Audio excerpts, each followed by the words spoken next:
Yo, what's going on? This is the NRW, where nerds rule the world. It's your boy, Kuya P, aka Patrick Michael Strange, the Adobro, the Babinka boy, the leader of the Holla Holla homies in the Center gang of the ShoPowSho, back again to do another episode.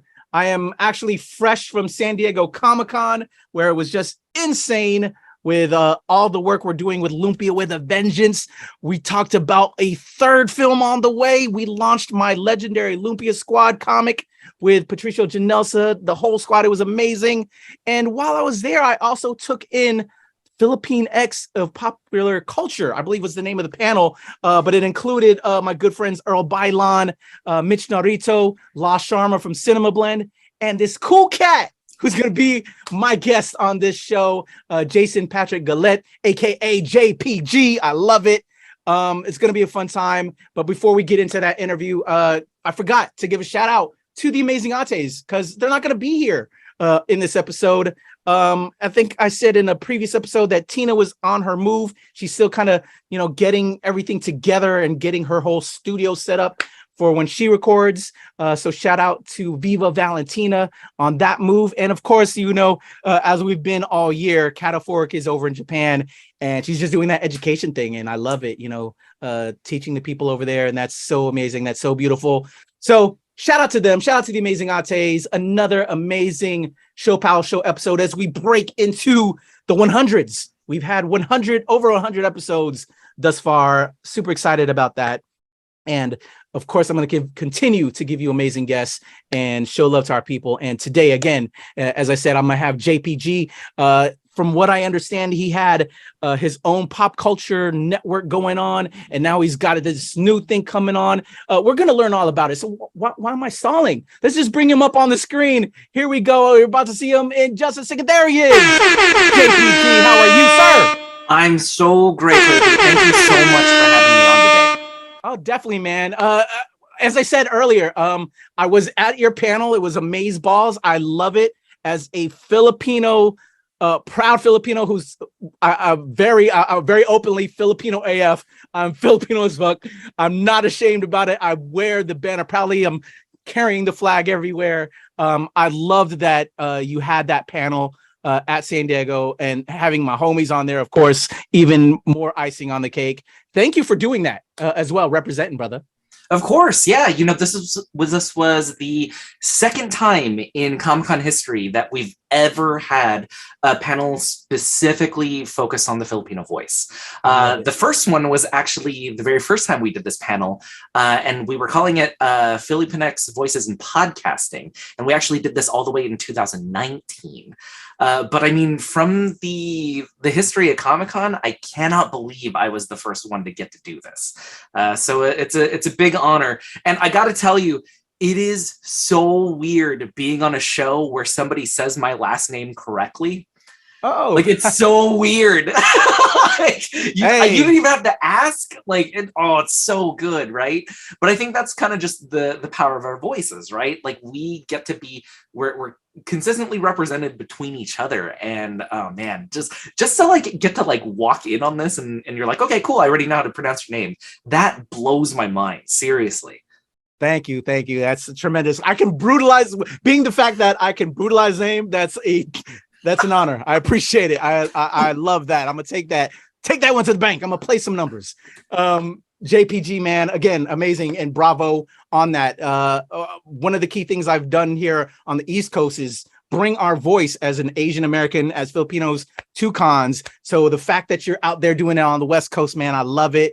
And hey, man, if you have another open slot on an upcoming con, man, I plan to be heading out that way even more often. Holla at me. I'd be down to represent and talk and just give that voice, because it's so sorely needed. Kuya P, you're first on my list. I appreciate it. All the love. So again, kudos on that, man. But for those that don't know you, you've been in the game, as we said earlier, for a while, and you've got this new journey that you're going on. And I'm so curious about that, because I feel I'm very much in that same vein of, but again, the East Coast version of you. So let's get it started. I'm gonna take it back to the beginning before, as we mix into that, because we like to really dive into the person. You know the show, you've seen it, and I think it just gives that richer atmosphere where you really get connected. And that's what I want people to do. I want them to connect with you and see who you are, and then become a fan like I'm a fan of you as well. So let's take it back to the beginning. Because again, our families, as we know, as immigrants, our ancestors sacrificed for us to be here. Let's show them love. Let's show them respect. So if you could tell me about them, what do you know that about them? If whether your mother, father, sister, uncle, grandpa, just a little bit about them, and if there's anything that was in their genetic makeup that you kind of took on, that you inherited, because I think a lot of who I am is because of them and what I've inherited from them personally, and a lot of people that we've had on the show. So tell us a little bit about your ancestors, JPG. Yeah, so I'm going to start with my dad's side, right? So you heard at the very top of this, my last name is Galit. And if you speak Tagalog, you know exactly what that means. A cool fact about this, right, is that, especially during like Spanish colonialism and things like that, right, we were unfortunately a lot of our pieces were erased during that point, right? We were given Spanish last names, and we carry on that tradition until today, right? Now, I have a pretty unique like Tagalog last name. And that, if you actually look back into the history of that, that's because at one point, if you ever meet somebody with a Tagalog last name, most likely they were rebels that were fighting against the Spanish, who unfortunately got caught and were given awful names in our home languages in order to make sure that like they were kind of like put out on the side, right? And I don't know. I think from the hundreds of years that there has been somebody in my family to carry on that name, that's a huge deal, right? That's over 400 years of somebody carrying kind of that black mark, right? And so I don't know. I'm very proud of it, right? Hell yeah, I would be. I think it's awesome. Also, yeah, right. But also at the same time, right? Like I'm a Filipino American kid. And when somebody hears your ethnic last name, like Kuya P, you even go by all of your names. I do too, right? And my mom used to always tell me, I gave you those names for a reason. And when I started applying, when I jumped into the pop culture space, right? Like it was, I'd apply with my full name.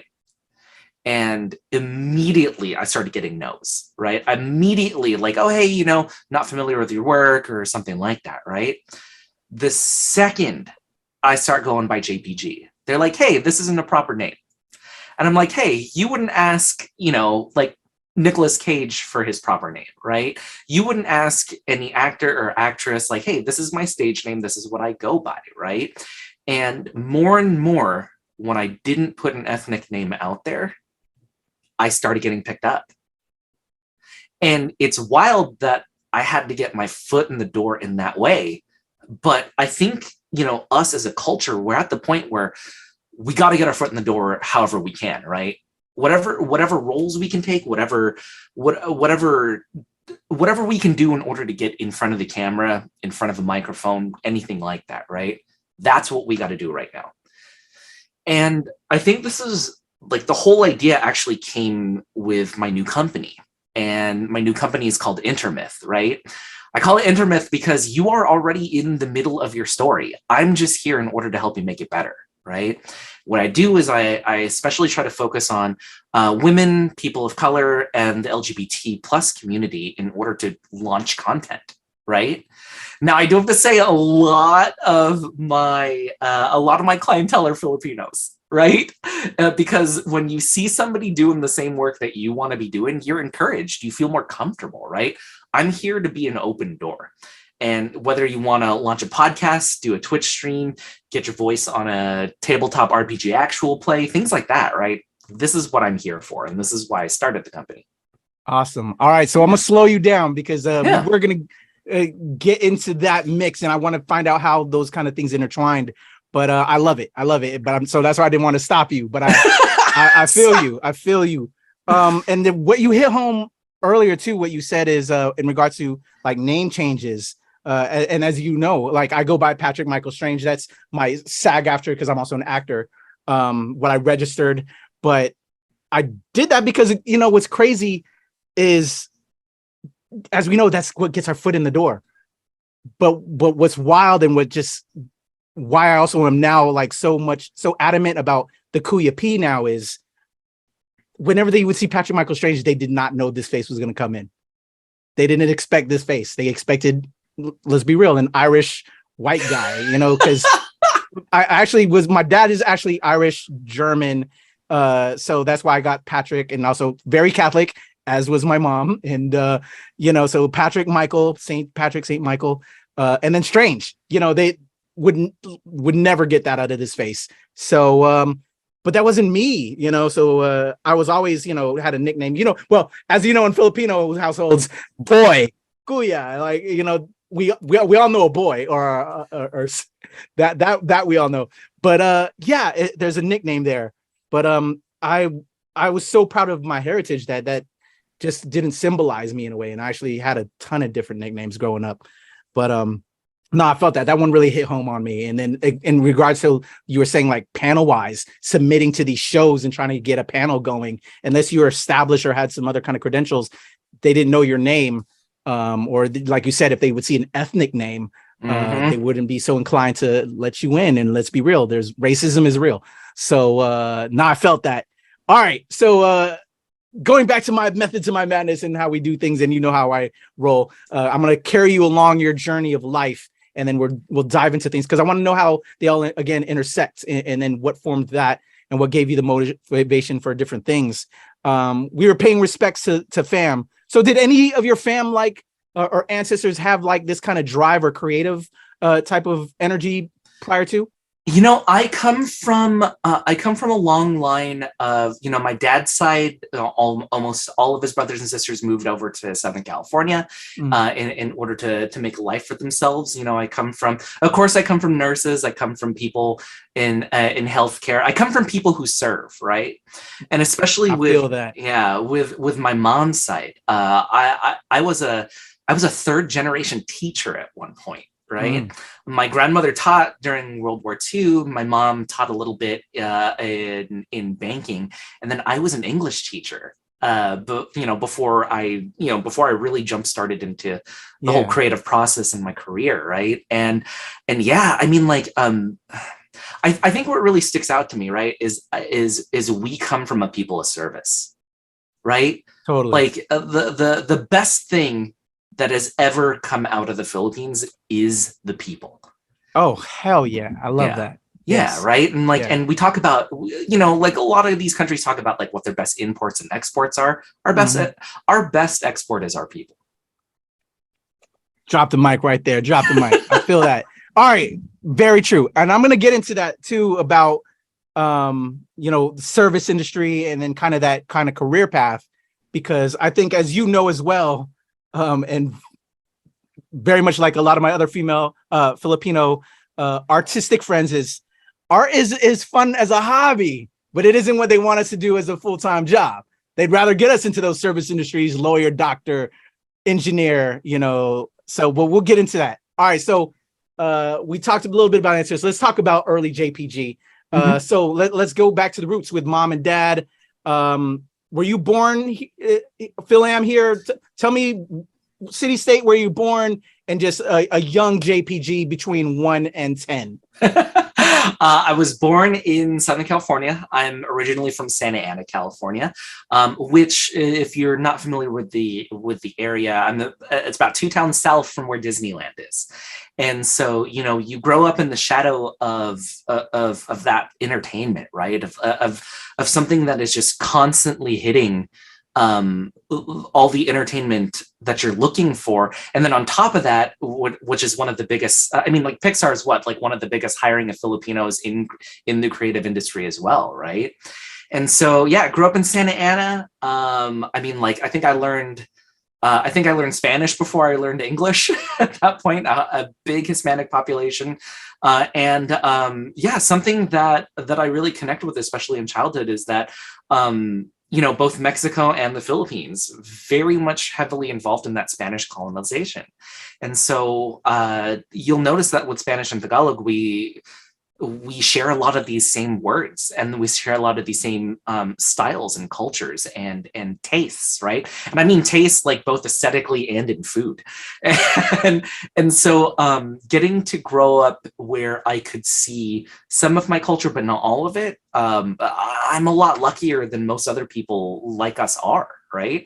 I mean, you grew up in the East Coast, right? Yeah. Like well, where? All over. Born in San Diego. Okay. I was a military kid, so I was kind of like raised all over the world. Yeah. Okay. Yeah. So I mean, like, I mean, like, I'm sure you experienced the same sort of thing, right? Like, how often was it where you were the only Filipino kid in the room? Oh, totally. Yeah. Right. And so to at least have a little bit of connection, and it sucks because it came through colonization, but I still always felt protected and accepted in those communities, right? Yeah. Grown up, we didn't grow up as fortunate as other people did, but mom and dad always put food on the table. Very much appreciated that.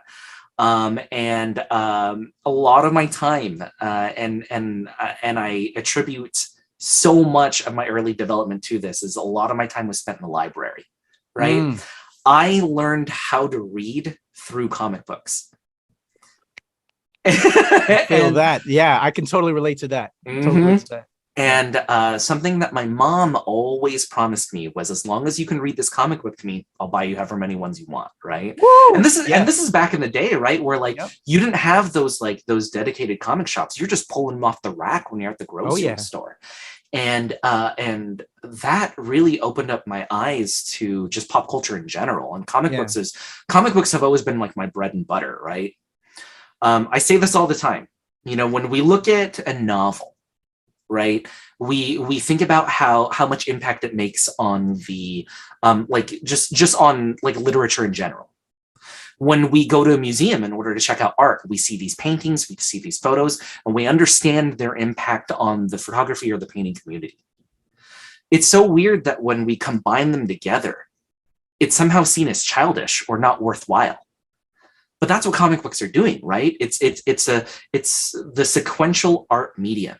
It's combining both words and pictures in order to tell a beautiful story in a way that is so much more accessible than people think.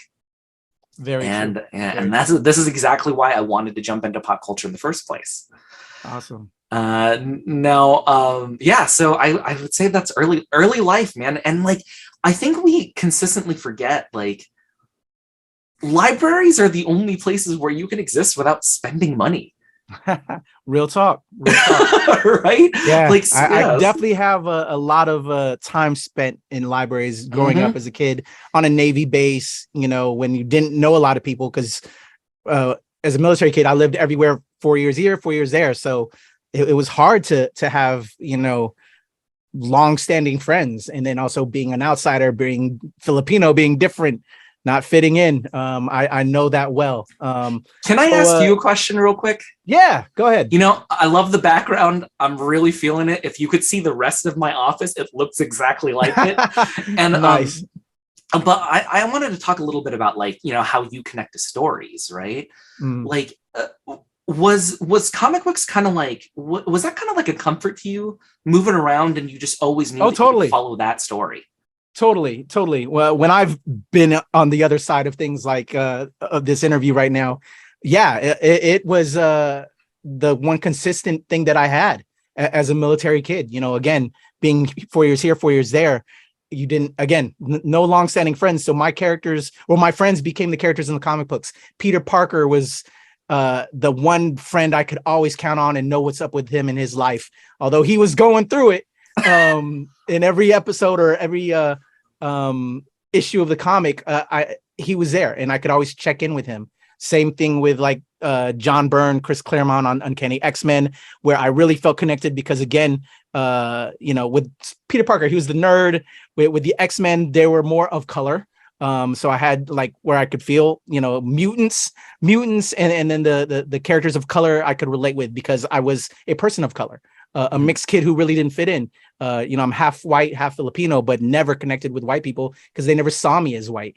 And then, to be brutally honest, on Filipino side of the house, I never spoke Tagalog, and I was a Filam. I was a mixed kid, and we also, and I'm sure how we are as Filipinos in that crab mentality in that area as well. So it just, you become the outsider. And so comic books became the consistent friends that I could always count on wherever I was, no matter where I was in the world, or city, state. I could pick up an issue of that. And that's what kind of drew me into pop culture and when I got into it later on as well. So you and I can definitely relate on that, JPG, and then heading over to the library, because again, not having those consistent friends outside of school, where do I want to hang out? It was only a short bike ride to the library in base housing, living on a military base. And so I know comic books and graphic novels well, going to the library and just hitting that up. And then, finding your tribe after a while, because you would find the other nerds that you could get down with and could relate with. And that was definitely part of my journey, and it was part of yours. So, but enough on me, JPG. You ain't gonna turn it on me. It's about you today. I'm giving you your flowers. I love it. So again, we're keeping it in between ages 1 to 10 right now. And as you said, you grew up in a very Spanish area community. Sometimes you're like the only Filipino. I'm kind of curious, and then your parents, doing what they had to do, which is very important, and so we're appreciative of our parents for taking care of us at that time. It's times are always different, and especially different situations in our lives are different. So we definitely got to give thanks to the family that took care of us in those times. But I'm half curious, because this is also that kind of a very developmental age, before we get into an even more developmental age, when we get from 10 to 18, when I want to take us into your school years and high school and middle school, is again, you said you grew up in a very Spanish area. I'm kind of curious, when you discovered, quote unquote, and if you've watched the show before, when you discovered you were Filipino, and that aspect of yourself, right? You said you grew up in a very Spanish area, so I'm curious where you were saying you were speaking Spanish before really English, or maybe even Tagalog. I know for myself, when I was at that age, and as I've said on the show, my mom was actually teaching me Tagalog, and then I was learning English. But then I grew up, born and raised in San Diego, California, was like 4 years there, 4 years in San Diego. Then we moved to Sigonella, Sicily, the island at the end of the boot of Italy. And I was there for like 4 years. And that was in between that 1 to 10 range. And my mom was teaching me Tagalog, teaching English. But then here I'm in Italy learning Italian. And then we had Spanish neighbors, and they decided to stop teaching me nothing but English, because they didn't want me, because I was getting my words confused, or at least that's what my mom said. I'm curious with what you were saying, like you were saying you were learning Spanish. Was that the conundrum at your time? Were you, what kind of student were you? And did your parents did they teach you Tagalog, and how was that for you? I think I definitely struggled a lot with just language in general, which is why I'm so interested and invested in language now, right? And I think it was English at school. It was some Spanish, as much as I could figure out around the neighborhood, and then it was Tagalog in the house. And I think I think when you grow up like that, especially, right, and if you don't have the right tools and resources, it could take away from, how you do in school. And, back in the 80s and the 90s, they don't, education didn't have a good understanding of how these mixed households worked. Totally. And so, I think I understand why my mom stopped teaching me Tagalog. I really do. I understand that it came from a place of love. And I understand that it came from a place of sacrifice. Do I think I would have been better off if I would have been fluent? Yeah, definitely. I think everybody's better off when you know another language. But I try to focus on the beauty of what came out of it, right? Which is they do this to protect you.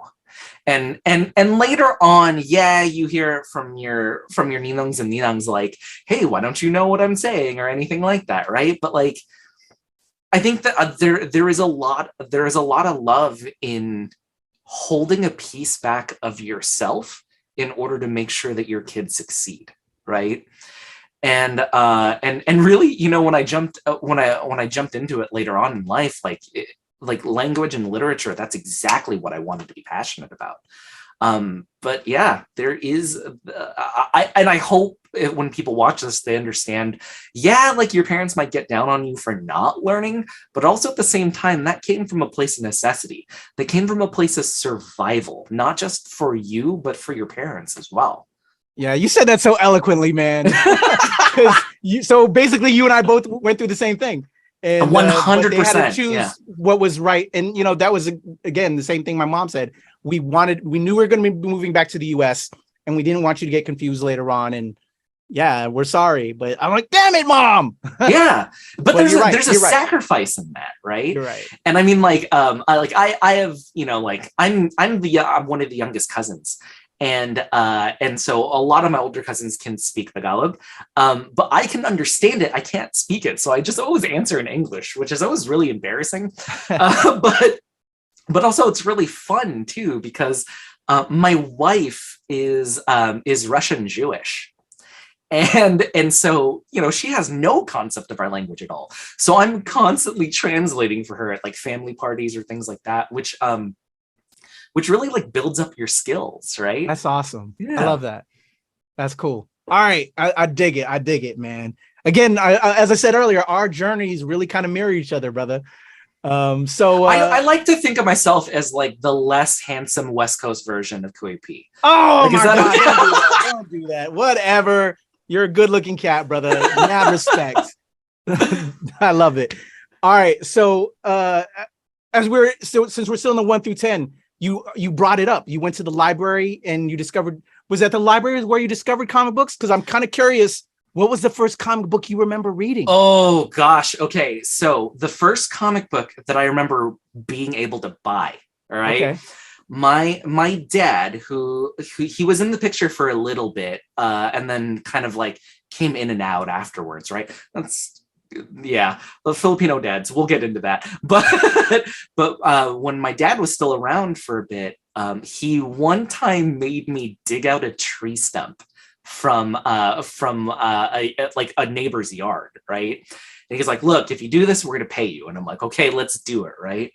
I spent like 12 hours trying to dig out this thing. And keep in mind, I'm like 5 or 6 years old at this point, right? And we just had to figure this out. I did the best that I could, and I got paid at the end of the day. It was $4 I got paid. One of the dollars I used in order to buy a stuffed animal. The other 3, I bought Spider-Boy #1 from the Marvel and DC Amalgam Comics. Yeah, where it combined Superboy and Spider-Man at the same time, and I was like, well, I know who Spider-Man is, I know who Superboy is, right? Like, this is insane that they get to be together, and I still actually have that comic with me. Wow. And it was the first thing I ever. I think it's so special to me because I worked for it, right? Definitely. I worked for it, and I saw it, and I was like, this is just the best of both worlds, right? It's literally the best of Marvel and DC that you're combining. And I just remember enjoying the hell out of it. And that then from the grocery store that moved into you know, like a lot of libraries, right? And I'm like, okay, well, where do the themes of Spider-Man come from? Where do the themes of Superman come from, right? And I feel like a lot of people, they forget that even though Superman is white facing, the dude is an immigrant. Yeah, he's an alien. Like the dude, I mean, technically he's an illegal immigrant, which is something that I connect to even more, you know? And so it's stuff like that where like, okay, well, like Superman isn't of this world. What other books can I read to where I can see a people of not of this world, right? And you know, we get to see these incredible themes of just like ethnic struggle in comic books, because really what a lot of writers and artists were doing, they were just like hiding the themes in like behind action shots and just grand tales, right? So yeah, but I mean, like I remember digging out that stump, like, okay, like I'm hoping this is going to be like $100 or $200 or something like that. $4, and the very first thing I bought was a comic book. That is absolutely awesome, dude. I love stories like this. I love stories like this. That's cool. And yeah, even more meaningful that you worked for it. That's cool, man. I love stuff like that. All right. So Spider-Boy, the DC Marvel amalgam line that came through, that's dope. I'm curious. I think I have that too. I don't know. It's been a minute. I'm trying to think. Whenever I hear comics too, like, because I'm such a creative and into the artist teams that, you know, were behind it, like I'm like in my head right now, so who's the writer on that and who's the artist on that? So it's like going through my head right now. Oh, I gotta look that up. It's like a knob that turns whenever I hear about a specific comic book. I dig it. All right, so Spider-Boy comics, libraries, but we're now getting older. We've got to go to school. We got to figure out what we're gonna do with our lives, right? And let's talk about, you know, middle school, high school years and that development. What did you want to do? And as we go into that, from 1 to 10, what did you know for yourself you wanted to become when you're learning about the world? I want to be, you know, this when I grow up, you know. Oh God. And then you go into school and then you figure out, okay, if I want to be the next Indiana Jones, I really got to do well in history, but my history teacher is kind of an asshole. I don't know if I want to do that now. You know, so let's talk about that. Like, what did you want to be? And then when you get into the schooling aspect of our life, how did that change? What did you get into? Let's talk about that. I think at the very beginning as a kid, I always wanted to be a pediatrician. Awesome. And that was like the goal, right? You know, like nobody's a doctor in my family, so I'm going to be the first one. And you know, as you get older, you try to get a little bit more realistic about what you want. And when I finally got into school, it was always like English and writing and literature that I always gravitated towards. You know, it was history was a little bit great. Math was not the best. Let's go. Let's break that monolith, that stereotype. All Asians aren't good with math. Oh, I'm okay, but I'm not great. I'm outright terrible. I'm outright terrible at math. And let's go. It was something about just words, right? Either spoken or written, that I liked the idea that there was never one answer, right? Or if there was an answer, you can sway a person towards your side or something like that. So when it came to public speaking, speech and debate, essays, things like that, that's all the stuff that was really my bread and butter and was really consistent, right? From like preschool all the way up until the end of college. It was always writing and literature that was my favorite. I love that. Awesome. Was part of that also because you were going to the library, you were reading comic books all the time? Were there any like hints of, hey, I want to become a comic book writer at all? Oh gosh, of course everybody goes through that phase, right? If you are in pop culture and you don't have some sort of like original character self-insert that you put in the comics and you imagine it yourself, right? You weren't a true fan. I'm sorry. All right, I knew you had some fanfic. Everybody has a fanfic about themselves in the Marvel universe or DC or whatever story you love the most, right? And I think when it came down to it, of course, there were a couple launches in my early 20s that got real close to getting picked up, and they, you know, the writer's strike happened in 2008, I want to say, right? 2000. What was it? 2008? Yeah, but the writer's strike happened, which kind of knocked a lot of us writers out of the running for a lot of stuff. But I think if it wasn't for the writer's strike, I would still be trying to write. Which I think public speaking, that's my bread and butter. That's where I really want to be. I feel that. I feel that, and I'm with you on that. All right, but we're back in middle school, high school years. We're learning about ourselves. We're learning about the world. Tell me about, you know, that next phase of, you know, I'm Filipino.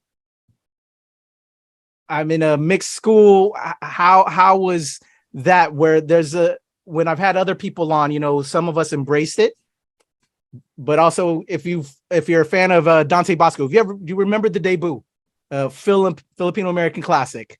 You know, there's a scene that really hits home when he brings his friends over. Well, he didn't really want to bring his friends over. He was trying to get through to another spot, but one needed to go to the bathroom, and so they end up going into the house. And these white friends see our fork and spoon on the wall. They smell the patisse in the air. And then, of course, you know, our mom like, hey, we need to give you food and stuff. And, you know, but he's embarrassed. Were you embarrassed about yourself? Or were you comfortable because you had, you grew up in an area that had more Filipinos and Hispanics and stuff like that. I grew up East Coast Filipino where we were few and far between. And a lot of that kind of resonated here on the East Coast because there wasn't a lot of knowledge and there wasn't a lot of Filipinos. So I'm curious, you know, how you growing up and coming to yourself, awareness of self, and where there's even that self-hate, because that has happened with a lot of us. I think, you know, when we talk about that self-hate, especially when we're younger, I think it's a healthy part of understanding our identity. Right. Exactly. I'm very happy for people who didn't go through that, but I know so many of us in the FilipinX diaspora, right, that I would be hard pressed to find a Filipino person my age that at one point they didn't wish that they were white. Because at one point we just wished, I wish I was this other race. I wish I was this other thing. Just like, please make it easier for me. Right. And I think there was a time in my life where I looked at that and I felt it. Then there was another time in my life where I looked at it and I was ashamed of feeling like that. And now I look at it and I understand that it's part of our growth process.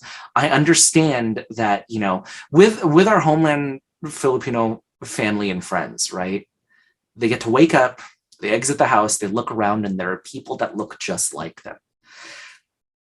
I can't imagine that. I can't imagine how comforting the feeling that is, right? Because when I'm here, I have the benefit of getting to live in a very multiracial place, but also it's great because I learn so much, but it's also not so great because there's a sense of loneliness in that, right? And so when it came down to it, of course, at one point I wished I was that tall white kid, right? And wishing it and understanding where that feeling comes from, you should never feel ashamed about that. And yeah, I mean, like there was even that time, I remember there was even a time frame where I wished I was other like Asian like races. Yo, real talk. Okay, yep. So, yep. Okay, and I'm assuming we're around the same age too. Do you remember when Got Rice came out? Oh, got rights? Got Rice, like that rap. Oh yeah, with Joe Coy's kind of like thing when he was doing that. Well, no, there's a rap like back in like the late 90s. Oh, okay, yeah, okay. Yeah, like he had a routine recently, but anyway, yeah, I know what you're talking about though. Even more so there was that song that came out, and I remember, right? Ali Wong does a really good joke about this, where there are two types of Asian people. There's like the good Asian, and there are jungle Asians, and so you know, I remember even internalizing like, oh, these are the good Asians. I'm the bad type, right? And so now I have the benefit of hindsight. Yeah, but I want to make sure that people aren't faulting themselves for feeling that way at that point. Oh no, totally. That's why I like talking about this, man. Yeah, because it's so important, and for people to relate to this and know that it's a shared experience. We've all been through it, and we might have handled it in different ways. And you might be handling it wrong, or you may, you know, there's a perspective, and then we can all change at the same time, you know. But let's talk about it, you know. Yeah. The more we talk about it, the more comfortable people are going to be about it, right? Exactly. And I think in the in the age range that you are talking about right now too, I think we also grew up in the last section of nerd stuff isn't cool. Yeah. I can't remember how many insides of lockers that I was pushed into because I was carrying around comic books. I can't remember how many times I got made fun of for my after school D&D group. You know, we were that last section to where it wasn't cool. And then the Marvel movies hit. Right. And yes, we did have the proto benefit of like having things like Blade come out first, and then the X-Men came out. And although in hindsight, they may not have been the best films, it still was getting us to the point. And then Iron Man hits and everyone's a nerd. Right. And I remember that feeling of, oh man, where were y'all during the struggle? Right? Real talk. And of course, I'm never gonna gatekeep when it comes to pop culture or anything like that. But you still get it inside of you, right? Like I got real good at counting how long one school period was in my head because I was locked in lockers. Right? Wow. Yeah, it just it built a lot of character, but I'm so glad that nobody after us really had to go through that because of the things that they liked. Yeah. And it's so insane to me how it's so accepted now, and I'm sure you see it as well, because it was in hushed tones in my high school years. I'll even let you know my high school years was 96. Well, I graduated in 96, 96, 95, 94, 93. Yeah, so 93 and 96? Yeah, 92. 92 was freshman 96, year. okay. Yeah, okay. 92, 93, 94, 90, something like that. Anyway, so you were in it, right? Like I was in it. Like, do you remember like trading comic books and having to like pretend that they're drugs basically to look cooler?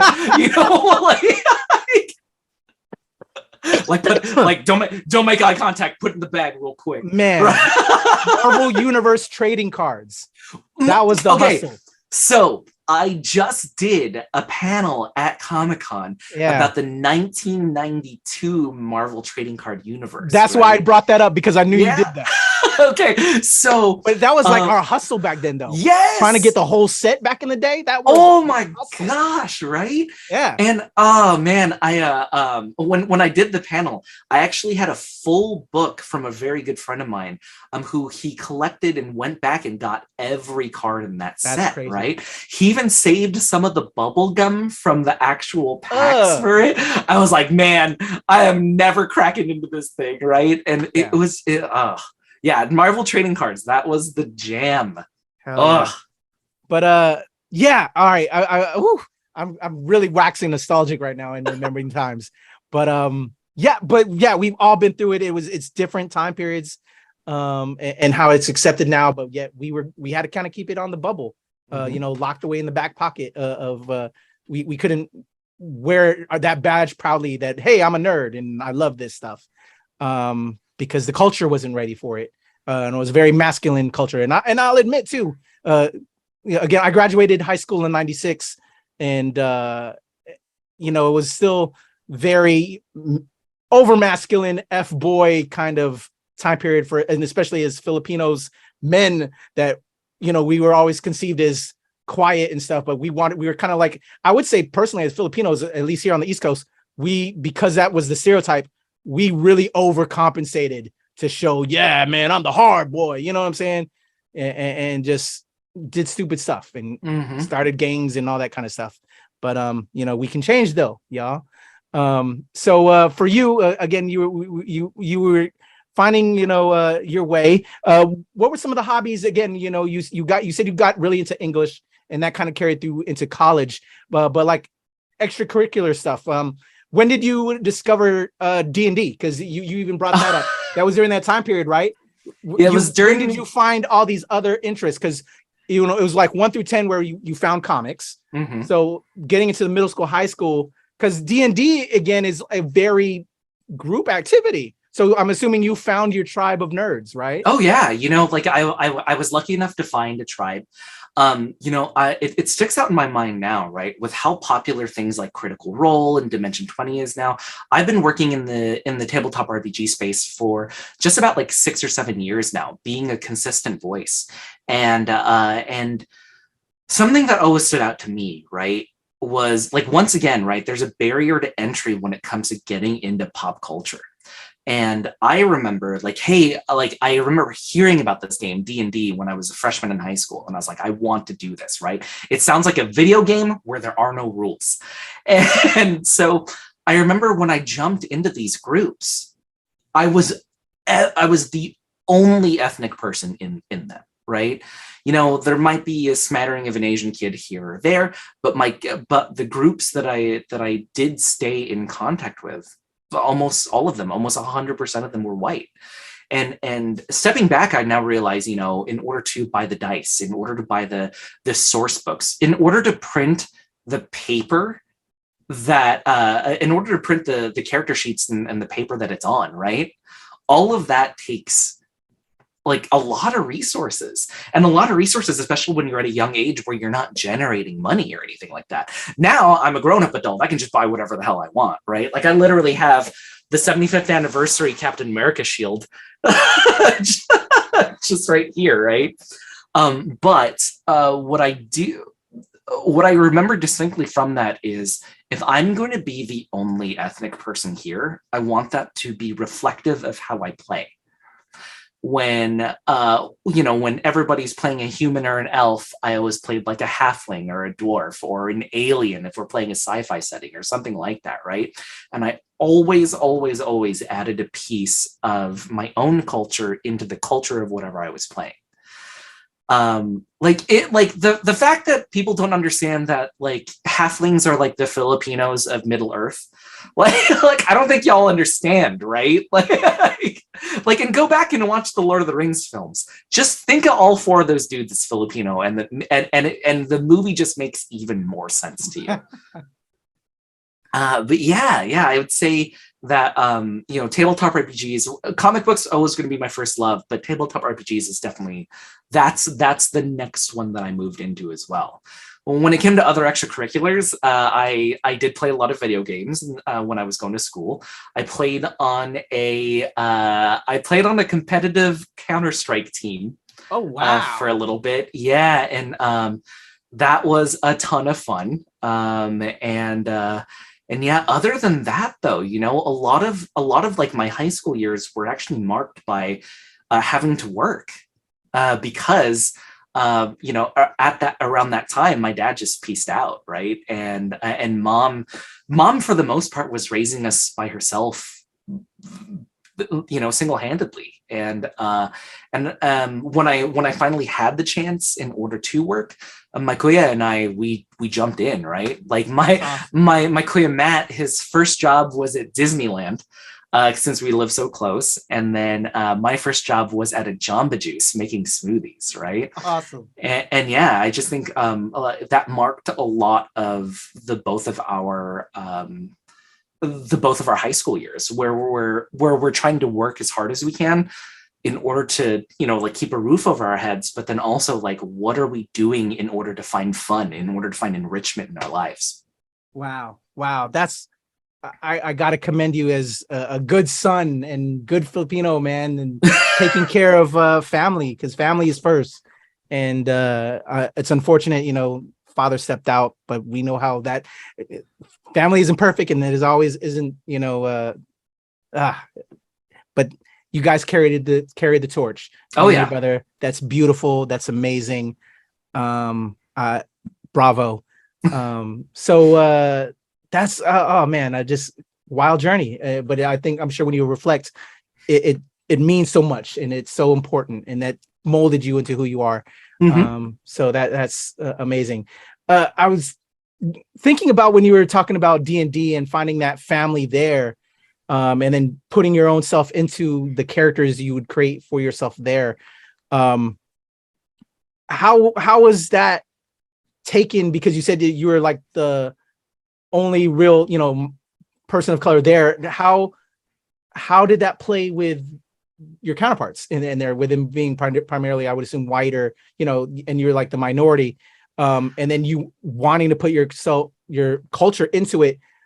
Was that easily accepted, and because they were already outcasted, that they felt, oh, you know, like, was there any resistance, or, you know, because as we know, in all societies and in all, it's still okay. While I might not be the coolest person in this tribe, but I can be the coolest person in this tribe. It all kind of filters down, right? Like, how did that work there? Or was it an acceptance? And then, okay, man, I found my family, because we know how, the ball rolls downhill sometimes. For me, I think, and I'm very lucky for this, is that when it comes to being a nerd, you, especially coming from our era, you already feel like an outcast. Yeah. So when an outcast sees something that they don't understand, I think like people in our culture, and I'm talking about like pop culture, right? When people in pop culture, when they see something they don't understand, it's more that they're intrigued than they are disgusted. And I think what I really appreciate, especially for my group, and what really solidified my place in pop culture, was that it came with questions, not with making fun of me or anything like that. It came with, hey, you had talked about a food, right? Is that real? I'm like, yeah, it is. Do you want to go to one of these restaurants with me? Or like, oh, hey, you had talked about these candies, right? And the next session, I'd bring a bunch of polvoron, right? Like we have curiosity. Yes, we have the blessing and the curse of curiosity when it comes to people who love pop culture, right? Because, and I know you've probably done this as well. You hear something weird in pop culture, you're like, oh, I've never heard that word before. I don't know that concept. And then that Wikipedia rabbit hole of like, okay, I looked that up. Okay, well, what the heck is that? Okay, now it's 3 a.m. and you learned about like 20 new things. That's how it is to be somebody in pop culture, right? Yeah. That's awesome. Yeah, it just, because I know how we can even become more of an outcast, and still, it hurts until we find that group. So I'm thankful for you, that we all, and for those listening that may not have found their group yet, you'll find your group. We'll be your group. We will be your group. And we will be your group. Exactly. I love that. So, man, it can be a lonely time in those times. And so I'm thankful for you finding that. And especially with everything you're going through, it's so important because it can be a struggle. And I just want people to know that, I've been there, done that, and how people can relate with all of that. So let's fast forward now. We're graduating. This is the infamous question we always have on the show. It's one thing, and we spoke on this earlier. It's one thing to pursue the arts, but it's not what we want you to do for a living. We want you to be a doctor, a lawyer, an engineer, especially in a Filipino household. But you were holding it down from what I understand now, right?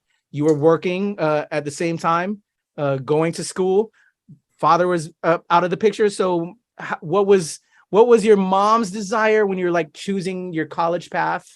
Did she want you to go a certain way, a certain major? What did you want to do? Tell me about that block of time. I have the best mom in the world, man. Like, I got the fact that she held it down for us for so long is just an inspiration every day, man. And I think one thing where my mom really kind of bucked the trend of like traditional Filipino parents was her only thing was go to school. As long as I graduated college, she didn't care what I graduated in. She just wanted me to graduate. And I thought back to like, the stuff that she got to do in the Philippines, where when she was living in the Philippines, she was studying banking and finance, and then she taught it for a little bit, right? Like, she helped like TA classes and things like that, right? As opposed to my grandmother was a primary school teacher during World War II, right? Like, and so I was like, what better way in order to honor that, right? And with the strong women in my life, than to also try to become a teacher. And she always knew how much I loved writing. She always knew how much I loved storytelling, right? And she was so supportive of it. But what she wasn't very supportive about was I wanted to learn how to defend myself because I just kept getting bullied. And when I graduated high school, when I tell you everything clicked, right? I went from 4'9" to 5'5" the summer that I graduated high school going into college. Never thought I was going to break 5 feet in my life, right? Come from a super short family. my like my work is going really well. I get into junior college. I eventually get into Cal State as well, but my mom was like, you can't get into any sort of self-defense, you can't do any of that stuff, you've always been a nice boy, don't do it. Right? My Kuya Matt pays for me for an entire year in order to train at a boxing gym. He was like, look, I'm not all, and my Kuya Matt, big dude, just big, tough dude. And he says to me, I'm not always going to be around. You have to learn how to do this. And I look back at it and I think like that's really out of like a Kuya's love and like and protection, right? And for that full year, I trained in boxing. I then moved into jiu-jitsu, and I then moved into full mixed martial arts. And from 18 to 22, I trained as hard as I possibly could. And if it wasn't for that, I would have never met my wife. Oh, wow. And so, yeah. So when I tell you after high school, everything clicked. And so yeah. So it was something that, it was something that I could never imagine getting into in the first place, and it just completely changed my life. Yeah. Oh man, that's awesome. So I would assume the biggest part of it is really confidence in yourself. Oh yeah, I think, and it's really funny. So my nickname, because you got, when you're on a fight team, right? You train with each other, you learn each other's tricks, you do all that stuff. And a big rule, especially in fight circles, is you never decide your own nickname, right? If you get a nickname that's like top tier, it doesn't matter if it's an embarrassing one or like a good one. If you get a nickname and people legitimately start calling you that, that's it, right? Like you're part of the crew, you're part of the culture, right? My nickname in it connected to comic books. And so mine was Superman. Oh. And it was because I was working in banking and finance while I was going through school and studying to be an English teacher. And every time I would get into practice, I would be in a full suit, like suit and tie and everything. I'd go into the bathroom, I'd come back out in order to change, and I was in full fight gear. So it was like going into into that phone booth in order to change into Superman. So the guys on my team used to call me Superman because of that. Awesome. Yeah. And so, yeah, I mean, it taught a lot of confidence, a lot of pride that we can find, especially as Filipinos and just as Asian Americans in general, is the idea of self-defense, right?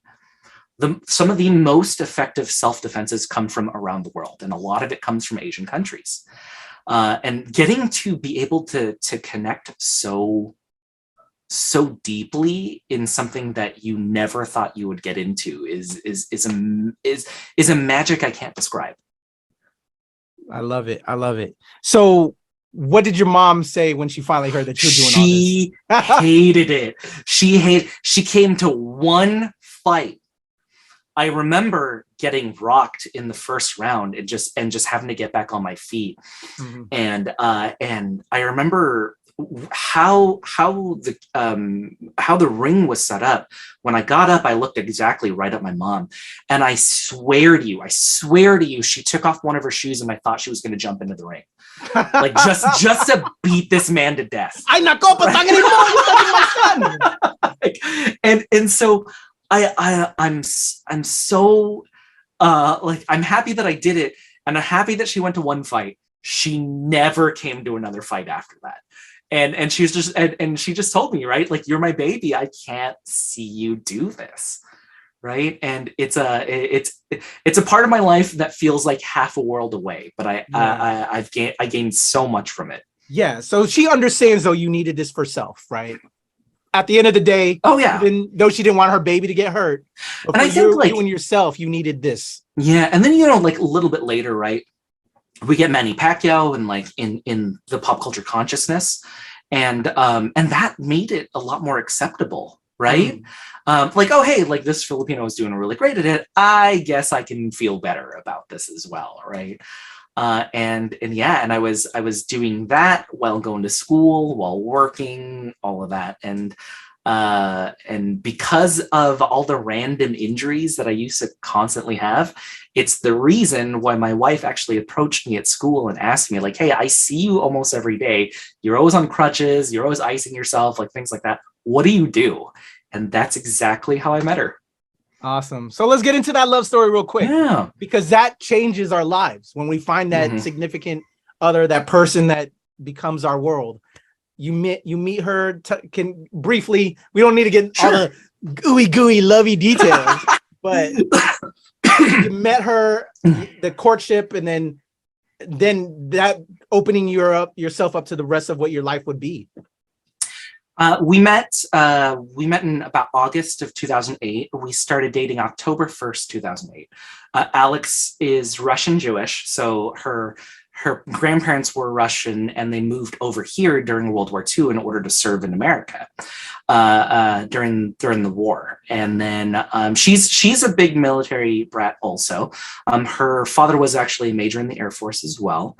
And I'm a Filipino Catholic. She's a Jewish girl who's white passing. Our worlds could not have been different. And I think one of the best things that I can ever say about relationships is always celebrate both the similarities and the differences, right?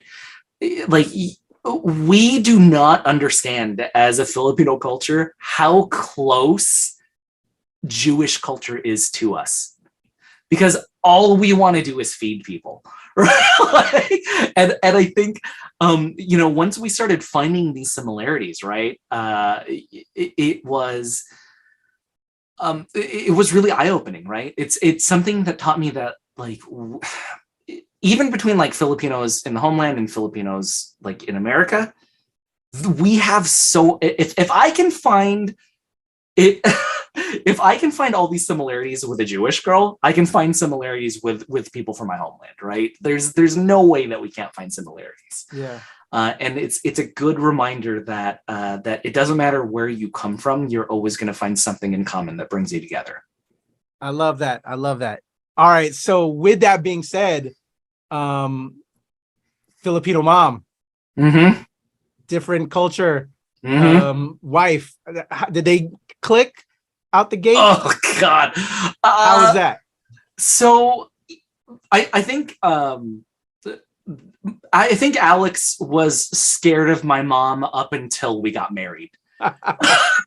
and like, mom was always very much like arm's distance, not just with Alex, but with all of my girlfriends, and she's very much like, okay, are you going to last? and I think what really did change it though is when we got married, right? I think I think it really clicked for my mom that, like, I'm in it for the long haul. I'm here for it forever. And it really clicked when we were getting married. And it really clicked for when Alex got to see how much of my family was going to be so supportive of us. And it really got to click to see when my mom realized how hard Alex was going to work to take care of me, right? Because that's what a Filipino mom wants in the first place, right? She wants the person that you end up with to treat you like how they treated you as well, right? That's their only wish.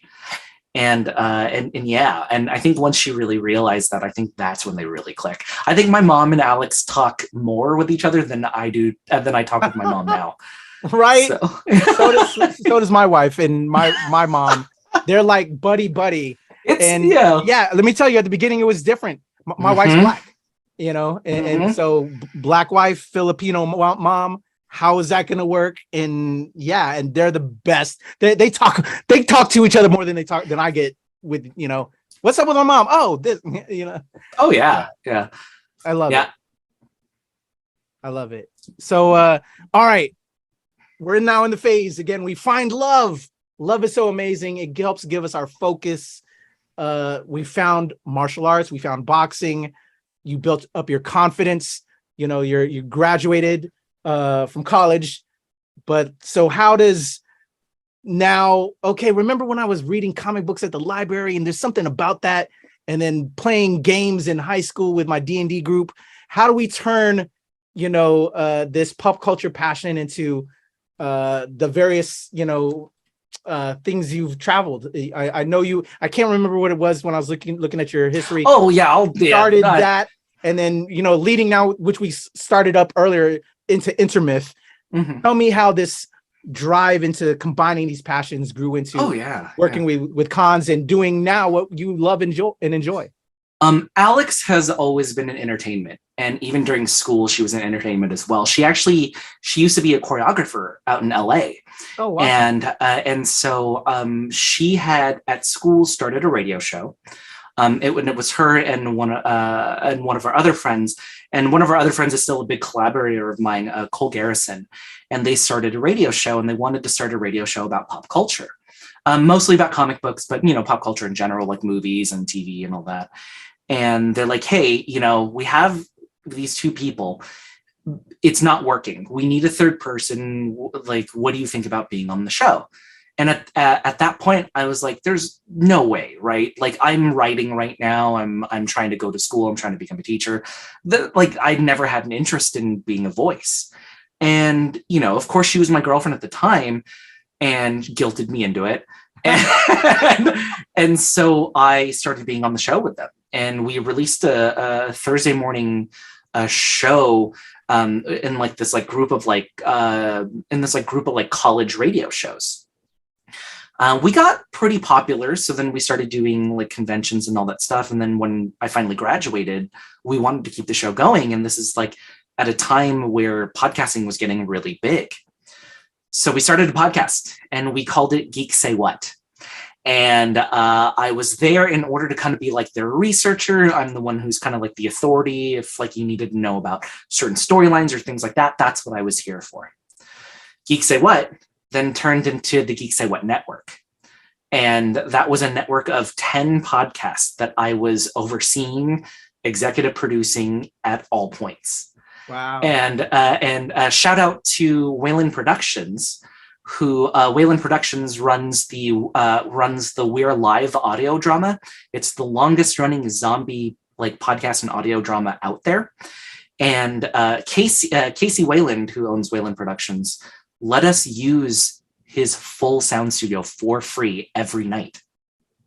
So from Sunday to Saturday, every night I was either recording a show myself, or I was producing a show in order to be recorded. And so we did that for a few years. We got some good notoriety. We started making names, especially with places like Comic-Con International, with LA Comic-Con, a lot of the West Coast stuff, right? And then the pandemic hit, and I wasn't making as much money and all that, and it was just done and over with. We had to close out the network itself. And it was a team of 40 people who were just putting out good content with great guests and incredible people. And right before the pandemic, we had to shutter and shut everything down. During the pandemic, I kind of floated around in order to do different shows. Even before that, I was on other shows where I was a voice as a tabletop RPG player as well. And then we decided, especially in the middle of the pandemic, there are people sitting at home. There are people wanting to put their voice out there, and they have no idea how to do it. And instead of being a voice, instead of being a person in front of the camera, instead of being a person who's looking out for their own interests, I wanted to decide on being a resource more than anything else, right? I wanted to make sure that whatever I got to learn in a haphazard way, and once I refine something, I don't want to keep it to myself. I want to give it to other people, so then they can put out shows, they can put out content. And during the pandemic, who didn't have a Twitch stream? Right? And it was more and more, I was realizing that there are people in the communities that we are connected to that had no idea how to put their voice out there. And that's what InterMyth is all about. That's what I'm trying to start with InterMyth. And I'm so glad that you got to be at the panel as well too, because I think FilipinX Voices in Pop Culture this really kickstarted something for me that I really hope to generate more and more interest in, because I don't want to just be a FilipinX voice, right? I want to be a voice for Filipinos in homeland. I want to be a voice for diaspora Filipinos, LGBT Filipinos, right? Like, I even want to be a voice for just like, I guess, like people of color in general. And I know that there are other people who feel like that don't know the first step. And that's what I want to be a resource for. Awesome. I feel that. I love that. I've become very much a mentor because of my time doing all of that and all my years in. So to have other people that can give of their time as well, and what you're doing is an amazing service, brother. Salamat. I love that.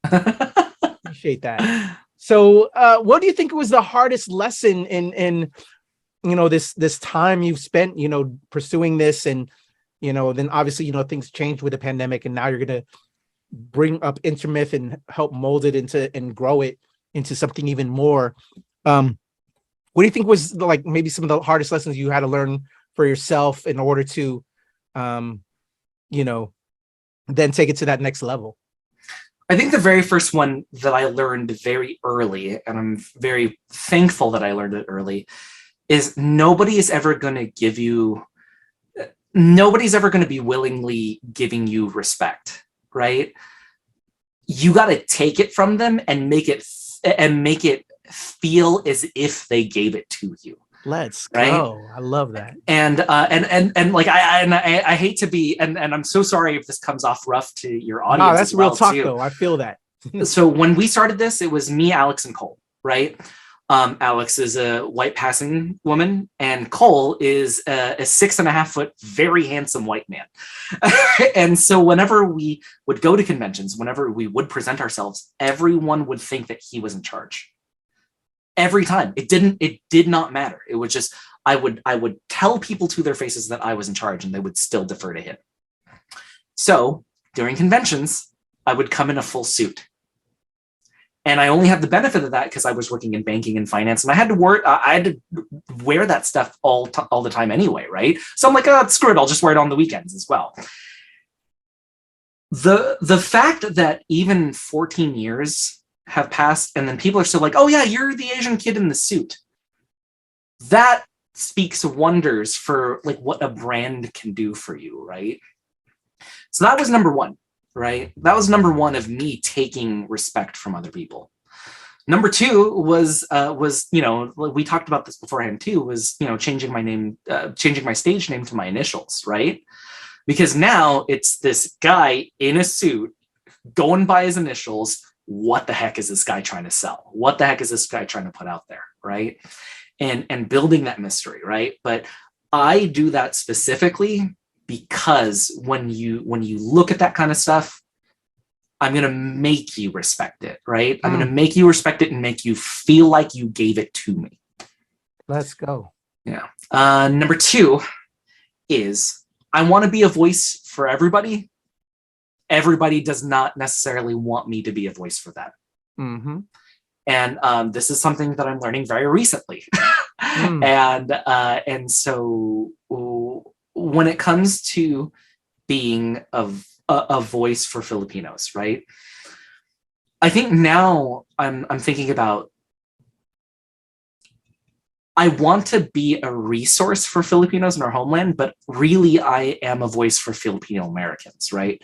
And really I am a voice for the FilipinX diaspora, right? When we say FilipinX, it's one of two things, right? You're either part of the diaspora, which is Filipinos that are outside the home country, or you're trying to be inclusive of the queer and gender nonconforming communities that we have as Filipinos, right? Exactly. And so I'm trying to make sure that my mindset is I want to be a voice for diaspora Filipinos. I want to be a voice for queer Filipinos as well. Yep. Real talk. Yeah. I'm happy you brought that up. That was for those that are tuning into all of this too. And we said earlier, I linked up with him. Well, I didn't get to meet JPG at the panel. My other friends were on the panel, but some of the aftermath after San Diego Comic-Con, that kind of buzz came out because the name of the panel is FilipinX, Voices in Pop Culture. There was some issues online with Filipinos in the Philippines and mainland and Philams here, and it's always been kind of a controversial thing by using FilipinX. I'm of the same mindset as you, JPG. I'm about to say JPEG. That's okay. Everybody does it. You get that. Everybody does it. Everybody does it. But I feel you. You know, it's all about inclusivity and respect to our LGBTQIA friends, but also that Filipino American experience, and then also not fully feeling that, you know, that love and the belonging, you know, and you've illustrated, and a ton of my other friends. I think Mitch came out as well saying something, Earl and Law, because they were all part of this panel. And then I know you as well. We're getting a lot of heat and everything, but I'm happy you stood your ground and you told how you feel. And it's all is still a monolith, man. It's not a monolith. We're all still writing this and understanding, but at the core, it's about showing love to all and who we are. So I commend you on that, brother. Yeah. You know, it's something that I want to make sure that we are very clear that this is a similarity when it comes to mainland Filipinos and diaspora Filipinos, right? We for mainland Filipinos, like I would like to think that they think this all the time, that, you know, like you're so close to China and Japan, right? Okay, are you considered Asian? Well, yes and no, right? You're so close to places like the AAPI debate. That's exactly, a whole nother beast. You're so close to places like Samoa and other Pacific Islanders. Are you a Pacific Islander? Yes, kind of, not really, right? Filipinos are constantly stuck in between two worlds. And that's where we find similarities with diaspora Filipinos, right? We are never Filipino enough for Filipino family and friends. We're never American enough for our American family and friends as well, right? We are a culture that is consistently stuck between two worlds. Mixed kid. Mixed kids, bro. Mixed kids. So many different things. And then if I was LGBTQIA, you know what I'm saying? Throw that in there, and then being a Catholic, you know how that comes into that. Oh, there's just dark skin, light skinned. Yeah. Oh, don't even get me started on colorism. You know what I'm saying? Yeah. There's so many. It's just, let's just show love, y'all. And anyway, bro, but I'm so proud of you guys and what you guys, you know, standing up when everything started coming up after that. Because I'm part of with Law. Well, Law just, I think, is joining the next iteration. But Mitch and Earl, we're part of this actors group. I'm the only East Coast cat. It's called the FilipinX Actors Barkada. And we get together like every other week to run scenes, to work on our acting muscle.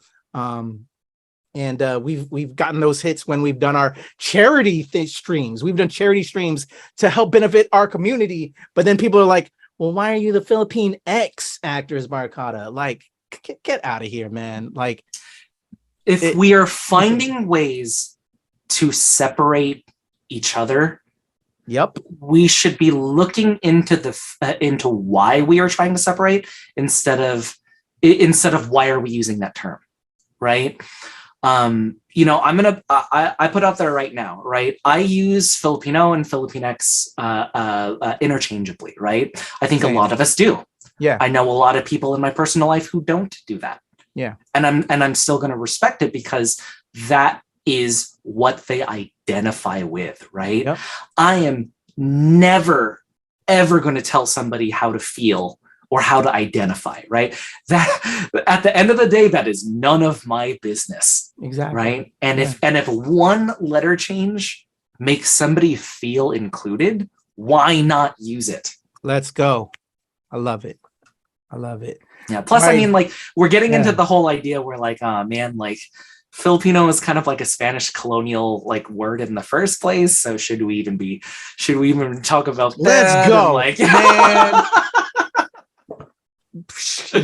Some of the recent ShoPowSho episodes, we talk on this stuff. And the morals, just going back to Lapu Lapu, just the culture. There's so much there, man. And anyway, And that's why I love doing this show, because I learned so much, you know, because I grew up as a Philam, not knowing about that history because it wasn't in our textbooks. You know, I had to go to the library to learn about my Filipinos. You know what I'm saying? I was an early AOL cat that was search on that. And, you know, because I didn't know, I wanted to know who I was, you know, because I was never accepted by everybody. And that's also why I love doing ShoPowSho. And it all started at the beginning of the pandemic. As you were saying, kind of like how like your last crew kind of, you know, fell to this, you know, because of the times. I found myself diving more into myself as a Filipino, because that's when ShoPowSho was born. And at first, a couple months, you know, we're in the pandemic. This is the end of times. What am I doing? F everything else. I'm not going to do it, because I was part of the Nerds of Color doing a lot of interviews. I'm still part of the Nerds of Color and my own show, Nerds Rule the World. But just doing so much interviews was like, it just felt, you know, just I wasn't doing it for me, for myself and my people and recognizing me. So that's when ShoPowSho was born. One of my comedian friend was like, you need to, if you're feeling dark times, why don't you go back to what you really want to do? I'm like, you know what? Yeah, we're in pandemic times. Let me do ShoPowSho, something that I've always wanted to do and spotlight all these amazing Filipinos that I know. And that's where it was born. And now it's become such an amazing drive now and love and passion. It's what took me out to San Diego, rocking it with my Lumpia with a Vengeance family, rocking it, seeing your panel, seeing you guys shine and wanting to support that and just the community love now. Although we still have that crab mentality there, I think there's a change in the world, honestly. And we are starting to come together, and I can't wait to shepherd it along and blossom, because we can do this, y'all. You know, we got Easter Sunday as of this recording getting ready to drop. Yeah. You know what I'm saying? There's so many projects coming along that it's going to be so beautiful. Shit, we're going to do a third Lumpia movie now that I'm going to be working on. It's going to be insane, man. And I know you're going to blow it up with InterMyth, and I can't wait to see you on that journey and support you with that. It's good times. Anyway, I went totally sidetracked, but we're coming to the end because I think we actually went longer than I wanted to, but I'm having a fun conversation with you, brother.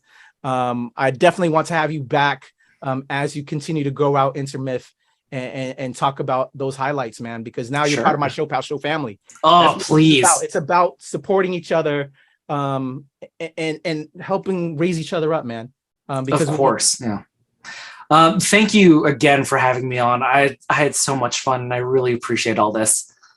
Definitely. So before I get you up out of here, JPG, how I usually end it, but it's the amazing Ate's throwing in some of the questions. But what we kind of like to end it with is because ShoPowSho is part of Nerds Rule the World. We like to end it with a nerd question. And sure. You're a pop culture nerd, so you should be able to ace this. Of course. I'm going to take away D&D. Okay. And I'm going to take away Spider-Boy. Okay. Spider-Boy. If you have to give a nerd TED Talk, and you love to talk too, you and I can very much talk. Like I said, I can't wait for us to be on a panel together. I'm a very vocal cat. So if you have to give a TED Talk on a particular nerdy subject, what would it be that most people don't know about?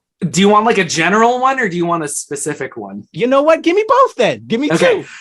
So a general one that I've always wanted to do is I want to talk about how comic books actually won the Allies of World War II. Okay. And so there was actually the things that got put into comic books at that time and how they were sold and where money went and things like that actually gave us the edge against Nazis. And so that's one thing I would love to talk about generally. Okay. Specific is I would want to tell the story about how all of us were robbed of our first Filipino superhero in 1992.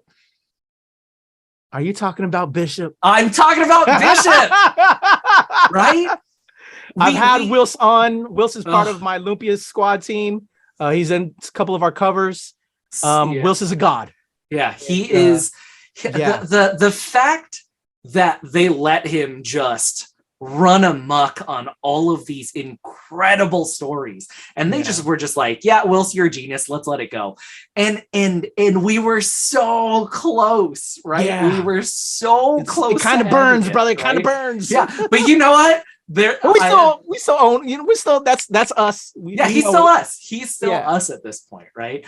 And so I would love to talk about like the thought process that went in there. We finally get Grail a few years later in the Wetworks comic books. Let's go. And so I would want to talk about like that piece, and then who we had to identify with at that time because we didn't have Filipino faces on the screen.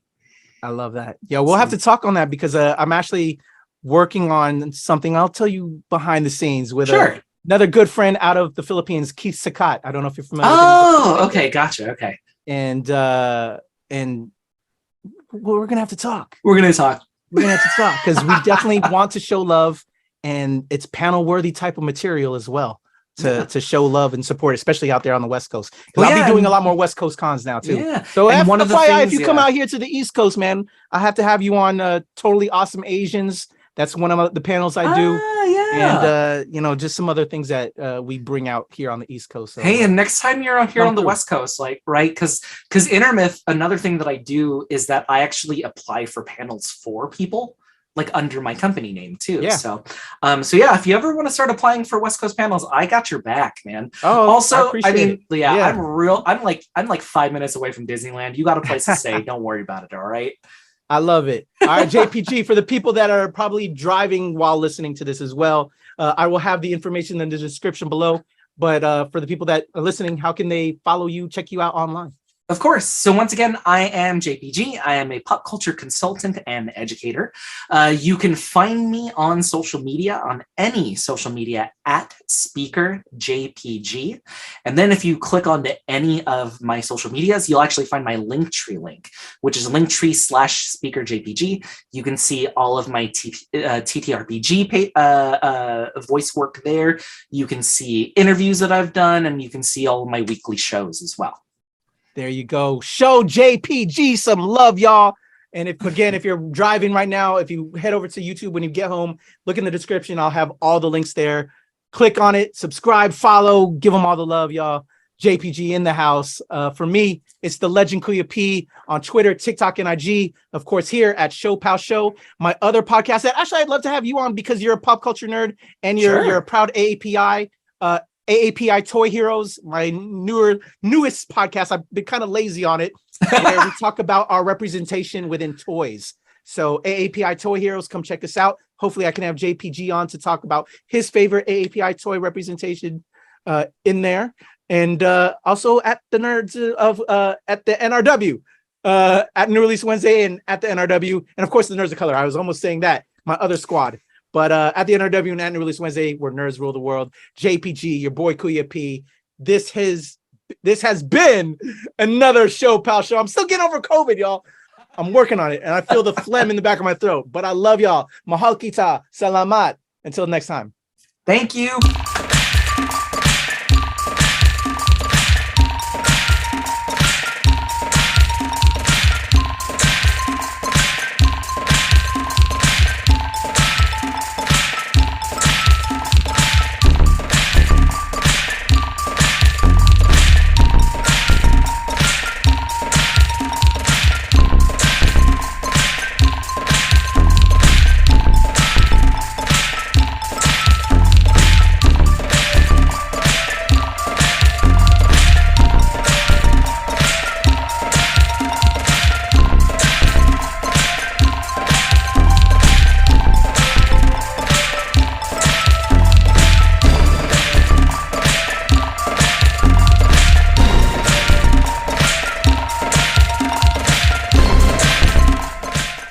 Hi, everyone. I'm JPG. I'm a pop culture consultant and educator. I'm going to be on the next episode of ShoPowSho. So thank you again to Kuya P, the legend, for having me on as well. We talked about some favorite comic books. We talked about some fight sports. We talked about representation. And we even talked about how Filipinos are constantly in between two worlds. So make sure to check us out. Can't wait for you to listen to this. So what does my heritage mean to me? I think it has always meant that I am incredibly special with no one knowing. And it is up to people like us to make sure they know how special it is to be Filipino.